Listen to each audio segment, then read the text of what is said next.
Hi, welcome to Joy Hub. We're Barry and Tracy, and we help leaders, teams, and couples journey into deeper joy.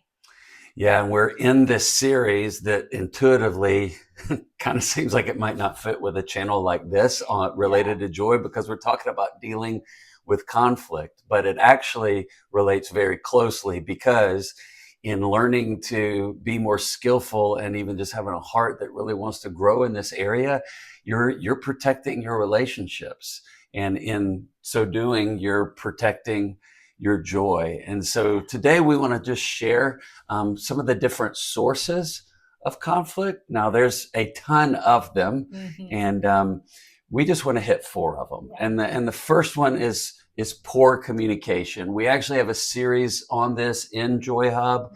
Hmm. You can click on it right now. If you, along with me, would raise your hand and say, I could stand to become a better communicator, we would encourage you towards that. But there's a few others too. I think another source of conflict is just our strong personal emotions and feelings about Mm-hmm. something that's been communicated. Someone can trigger us with a statement, with just a new idea. Some of us don't like new Mm-hmm. ideas. So I think we can just have a very strong reaction, initial reaction to information. And so that can be a big source of conflict, I think. Yeah. I've been on teams before, and I'm sure we've dealt with this before. Another source is the power struggle. Yeah. The egos get involved. Um, the want to be right, rather than solve the issue, the want to be right gets put in Yeah. the primary place, and just that need to control is so oftentimes the root of many conflicts. And on teams, it's, especially if it's the leader can often in those moments be perceived as overbearing and controlling, which leads to frustration of everybody else on the team. And what may Mhm. start as just simply a disagreement not dealt with correctly can move into resentment or even contempt. And so that's why, if that's a source, if you would identify, yes, I often feel like I get into a power struggle, then we really need to check ourselves on that.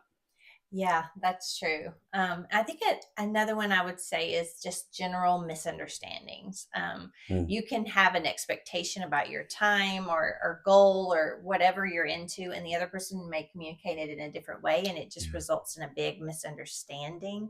There's always going to be different viewpoints and different ways on how to approach a problem or a solution. And so when different people have different expectations and misunderstandings happen, that can be a huge source of conflict. Yeah. And we're going to talk about ways, we hope, some constructive ways to Yeah. deal with conflict. There are destructive ways. And, we think ignoring conflict is destructive. We think complaining about it is destructive, or blaming the other person. Or, and this is sometimes one of my favorite go tos, that passive aggressive, just kind of giving the subtle hints or suggestions. I'm not saying that's good. I'm just being transparent to say I can often go there, but there's definitely better ways.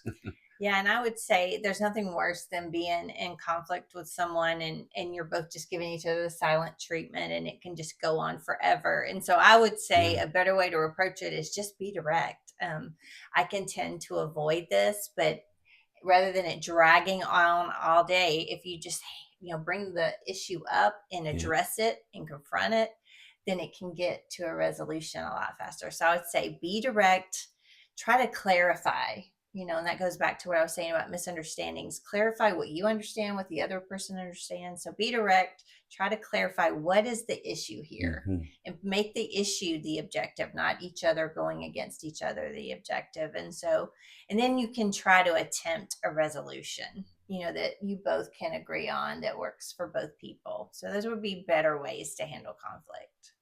That's good. So thanks for tuning in. We hope you're finding this helpful and applicable.